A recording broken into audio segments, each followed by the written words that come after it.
नमस्कार, आप देख रहे हैं जन टीवी में आपके साथ आकांक्षा पारिक। मुख्यमंत्री पुष्कर सिंह धामी की अध्यक्षता में उत्तराखंड कैबिनेट की बैठक हुई। बैठक में प्रदेश के सभी कैबिनेट मंत्री मौजूद रहे। वहीं इसमें खिलाड़ियों को 4% आरक्षण बिल विधानसभा में लाने, चाइल्ड केयर लीव के दौरान 100% वेतन भत्ते देने और कर्मचारियों के वाहन भत्ते देने सहित कई महत्वपूर्ण बिंदुओं पर फैसला किया गया। इस बैठक में आबकारी नीति और विधानसभा के सत्र को लेकर कोई चर्चा नहीं हुई।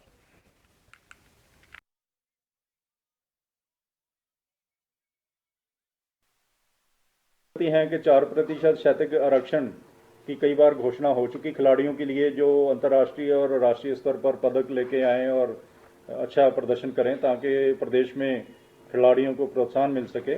इसका विधेयक लाया जाएगा क्योंकि आरक्षण का मामला है। तो आज कैबिनेट ने इसकी स्वीकृति दी कि अगले विधानसभा स्तर में इसका विधेयक लाया जाए।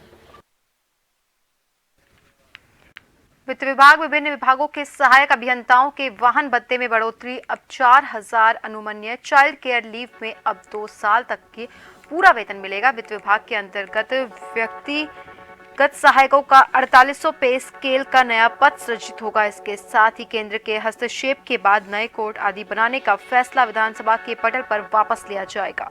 नदियों में खनन में अब मशीनों का उपयोग हो सकेगा। फोटोग्राफी और मॉनिटरिंग होगी। इसके साथ ही देहरादून बार एसोसिएशन को 5 बीघा जमीन 30 साल के लिए ₹1 पर लीज पर देने में सहमति बनी है। केंद्रीय लोक निर्माण विभाग के अंतर्गत ministry of road and highway को कार्यालय के लिए रिंग रोड पर जमीन उपलब्ध करवाई जाएगी। पशु चिकित्सा अधिकारियों के ग्रेड में परिवर्तन होगा। मत्स्य विभाग में जलाशयों की नीलामी अब 5 साल के बजाय 10 साल के लिए की जाएगी। वहीं सरकारी नौकरियों में खिलाड़ियों के 4% क्षैतिज आरक्षण का मामला आगामी सत्र में लाया जाएगा।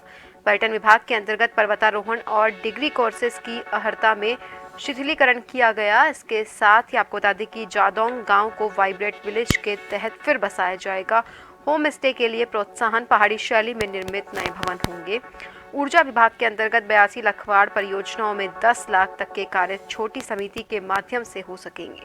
भीमताल की तरह बाल संरक्षण गृह गढ़वाल में भी बनेगा। सरकार 5 साल में 1,24 करोड़ रुपए देगी। आपदा विभाग के अंतर्गत कोविड काल के दौरान RT-PCR कार्यों के बकाया बिलों के भुगतान की मंजूरी। पंचायती राज विभाग में अब एक बच्चे के बाद अगर दूसरा बच्चा ट्विंस होगा तो उसे एक ही बच्चे के रूप में गिना जाएगा। गन्ना मूल्य ₹20 प्रति क्विंटल बढ़कर अगेती प्रजाति का 375 और सामान्य प्रजाति के गन्ने का मूल्य 365 प्रति क्विंटल किया गया। वहीं इन्वेस्टर समिट के दौरान लॉन्च हाउस ऑफ हिमालय के तहत अब उत्तराखंड सरकार भी अपनी एक कंपनी बनाकर इस पर काम करेगी।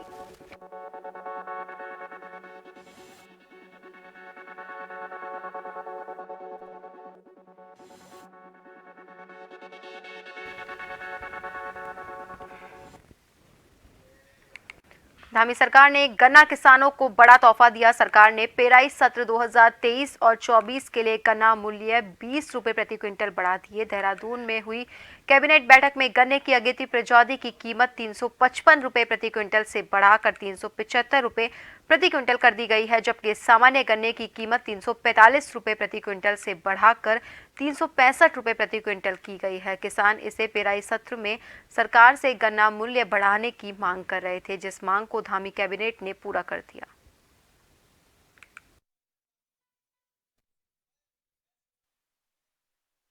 अगला महत्वपूर्ण मद है जो गन्ना विकास एवं चीनी उद्योग का। इसमें गन्ना मूल्य निर्धारित अभी नहीं हुआ था और इसमें पिछले साल से ₹20 प्रति क्विंटल बढ़ाने का कैबिनेट ने आज दिया। अब जो अगेती है, अगेती प्रजाति में 375 हो जाएगा और सामान्य प्रजाति में 365 हो जाएगा। मुख्यमंत्री पुष्कर सिंह धामी ने सीएम हेल्पलाइन 1905 के संबंध में समीक्षा बैठक कर निर्देश दिए कि लोगों की शिकायतों का ज्यादा से ज्यादा समाधान हमारी प्राथमिकता होनी चाहिए। उन्होंने कहा कि अभी 60% शिकायतों का समाधान हो रहा है। हमारा लक्ष्य होना चाहिए कि मार्च 2024 तक हम 80% शिकायतों का समाधान कर सके। मुख्यमंत्री ने इस मौके पर सीएम दर्पण डैशबोर्ड 2.0 का भी शुभारंभ किया। सोमवार को सचिवालय में आयोजित समीक्षा बैठक में जानकारी दी गई कि 9 मई 2023 से 22 जनवरी 2024 तक कुल 95,573 शिकायतें पंजीकृत हुई, जिनमें से लगभग 60% शिकायतों का समाधान संतोषजनक रूप से किया गया।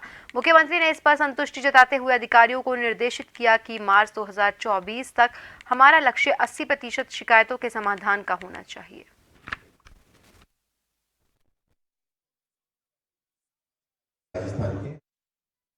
और अब वापस रुक करते हैं खबरों की ओर। देहरादून के रायपुर में बनने वाले विधानसभा सचिवालय के लिए केंद्र सरकार ने 60 हेक्टेयर भूमि की मिली सैद्धांतिक मंजूरी को रद्द कर दिया है। इसके लिए केंद्र ने मंजूरी के नियमों का सही ढंग से पालन न करने का आरोप लगाया।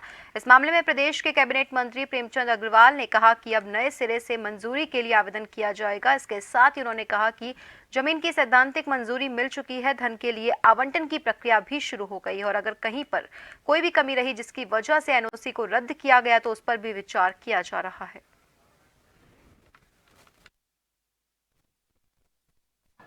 वहां जब सत्र चलता है, आप देखिए कितनी दिक्कत वहां की स्थानीय जनता को होती है, या जो बाहर से यात्री, श्रद्धालु या पैसेंजर बाहर से आगंतुक आते हैं, उनको बहुत परेशानी होती है। तो ठीक है, उस टाइम की जो रचना थी, हम लोग कोशिश कर रहे थे कि वहां पे अलग से विधानसभा हो जाएगी, तो लगभग आम आदमी को इससे परेशानी से बचत हो जाएगी। तो अब हम प्रयास करेंगे, नया प्रस्ताव फिर हम भेजेंगे और प्रयास भी करेंगे कि कम से कम जो हमें जगह भी आवंटित है, धन भी आवंटित है, तो उसमें यदि अनुमति मिल जाएगी तो हम उसमें फिर आगे कार्रवाई करेंगे। और फिलहाल के लिए खबरों में बस इतना ही। बने रहिए जन टीवी के साथ। नमस्कार।